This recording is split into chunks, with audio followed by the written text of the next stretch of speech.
barilan sa North Caloocan. May pulis sa ilalim ng tulay. Binabaon sa lubang, stisyang pinatay habang walang nakakakita.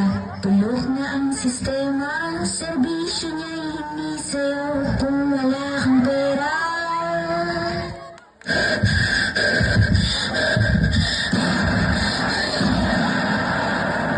May pulis sa ilalim ng tulay. Binabaon sa lubang, stisyang pinatay habang walang nakakakita. Kabulok ng sistema, may